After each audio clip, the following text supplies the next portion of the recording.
Hey guys, Anthony Pietrobono here, online coach, personal trainer, and university student. For today's video, we're going to discuss exactly how to preserve more muscle mass during the fat loss phase. Now, I got a question from a client who's asking, how are we ensuring that I'm not going to be losing my heart or muscle in our previous off-season and gaining phase that we just had? So I gave him the full disclosure. I explained exactly what we're doing.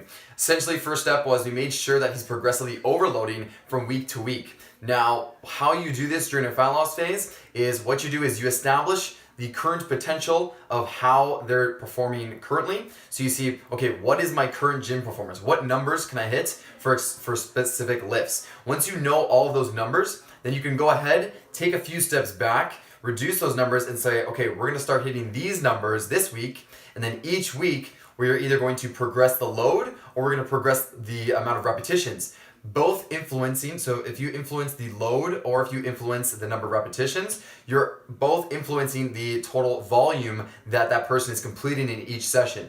Now volume equates for number of sets completed, number of repetitions completed, times the amount of weight. So sets times reps times weight, that's what volume is. So all you do is you manipulate those variables to ensure that that volume is progressing from week to week, even though that person is losing body fat and consuming less calories than their body needs. You can get away and do this because you first established, okay, at this beginning of this fat loss phase, these are the numbers that this individual can hit. Taking a few steps back, let's start at these numbers and let's progress up to those numbers as we lose that body fat.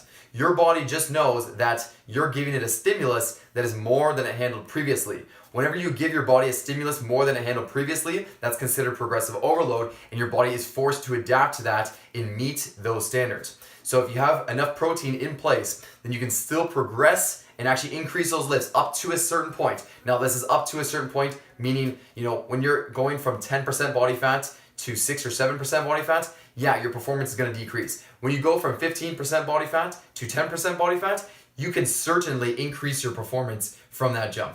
Now, obviously, when you get to those stage level conditioning, those last 5-6 weeks, you're going to be losing gym performance regardless. So don't even worry about that. If you're performing any cut where you're going from, lean to leaner, like beach body lean, you can still get away with improving your performance. You just have to take the right steps to make sure and ensure that you're still progressively overloading. So that's the main key factor. I explained that to him. Main key factor is the progressive overload and periodizing the training. So we have that all laid out for him. All that training is there.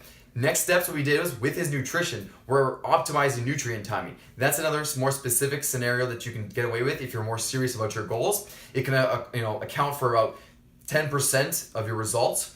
Obviously, what's king is having the macronutrients and the total calorie number down. That's going to be getting you majority results. If you'd like to take it a step further and optimize further for your training, then you can take advantage of nutrient timing.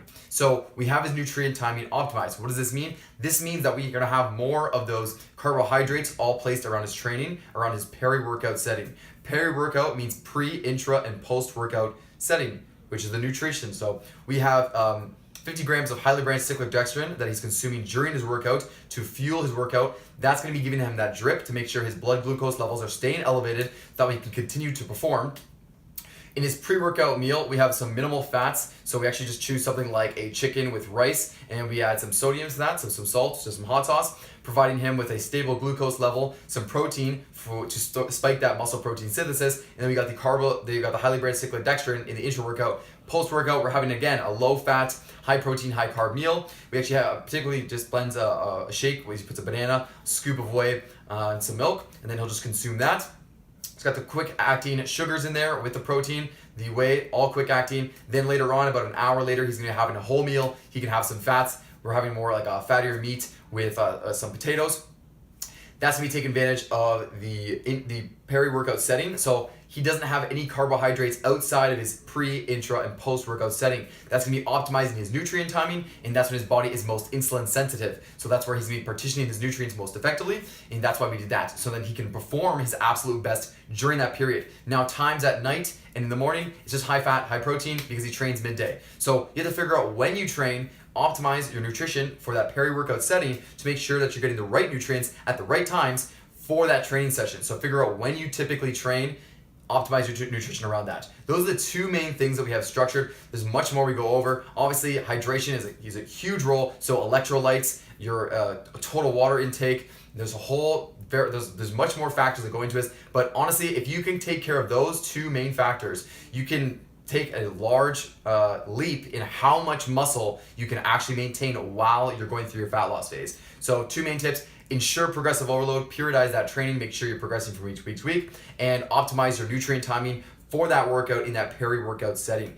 Two main things, guys. Go implement those into your protocols, and hope you guys enjoyed the video. Hope you guys found some value from this. If you guys did enjoy this video and you did find some value, please give me a thumbs up. It really helps the channel grow. And subscribe for more vlogs, more informative bodybuilding content like this. I've been actually getting busier lately. I'm taking on running 2 businesses. So with those 2 businesses, I've just been trying to post once a week, give you guys as much value as I can. Most of these videos are going to be coming from what my clients are currently dealing with.